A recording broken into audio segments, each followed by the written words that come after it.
Welcome to another tutorial from icandophotography.com, and today we're going to be editing this photo in Lightroom 5. This was part of a project that I set on the website called Shoot from the Hip. Basically I took this as I was walking through the middle of Matlock Bath in Derbyshire, um, taken with the camera just around my neck. No composition, just literally point, shoot, and hope for the best. And this is one of the photos that I ended up with. Quite pleased with it, but I think it'll be a lot better, a lot stronger once we've edited it, turned it black and white, bumped the contrast up, and sorted out a few sort of issues on the photo. So what we're going to do, first of all, is we're going to turn this into a black and white photo. So to do this, we go to the Basics panel and click black and white.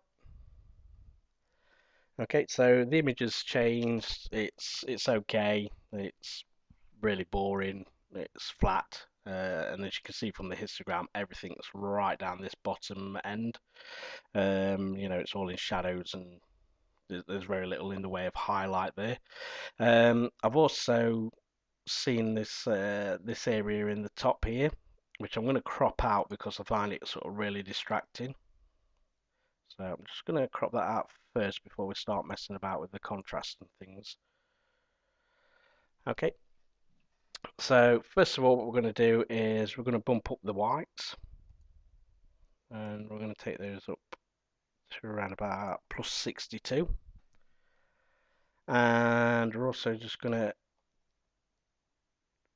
tap up the contrast ever so slightly up to 0.7 no, yeah 0.71, and also the highlights, so we're just going to put a bit more into those. So picture's already looking a lot better.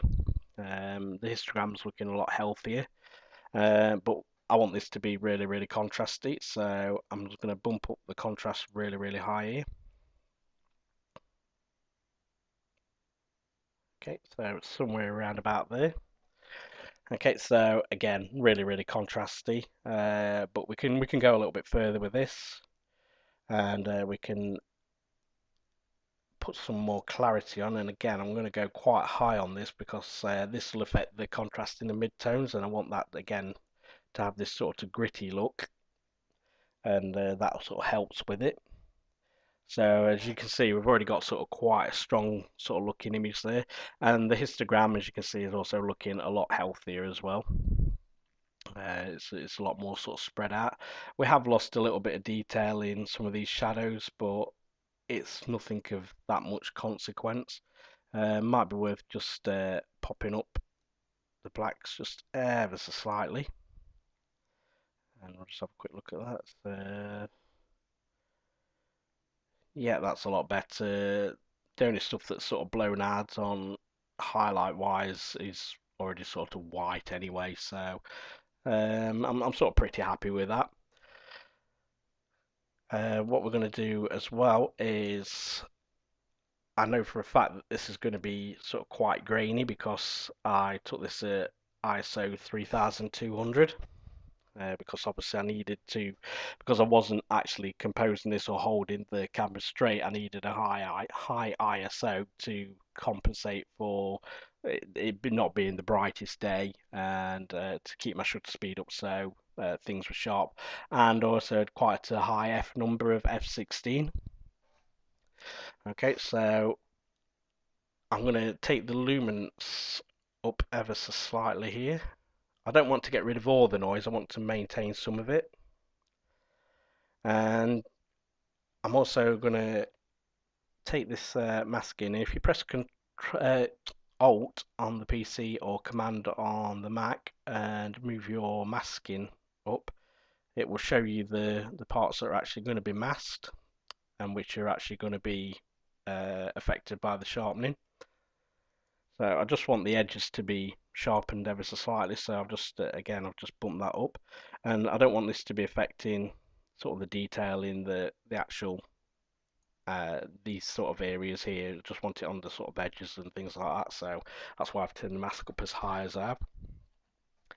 Okay, so I'm pretty happy with this photo, but I know that there's one more thing that I really need to do, and that's to do the lens correction because the Fuji X100 has a fixed 23mm lens and it does create a little bit of distortion, but Lightroom does a pretty good job of fixing that. So enable the correction. Okay, and that's sort of took away the distortion, and it's also brightened up this scent a little bit, so we might have to just go back and just edit that slightly. Okay, and I'm just going to put a bit of vignetting around the edge as soon as my computer catches up with itself. Okay, just to draw your eye into the center of the photo. Not too much, but just enough to just going to tap that just a little bit more.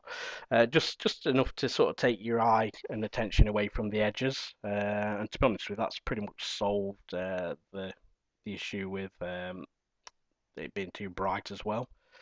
Okay, so I'm pretty happy with that. I don't really need to add any more photo because it's already got enough in, and I'm sort of happy with how it's going to look.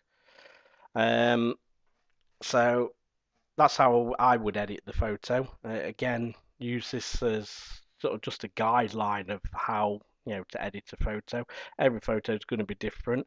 What I'll do is I'll put a copy of this onto the website as well, so you can download and mess about and try the images out for yourself and see try different editing effects and things like that, and see what you can come up with.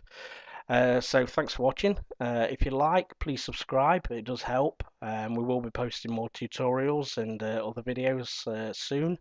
So it will help you keep in touch with that. You'll be the first to know if you subscribe. And thanks for watching.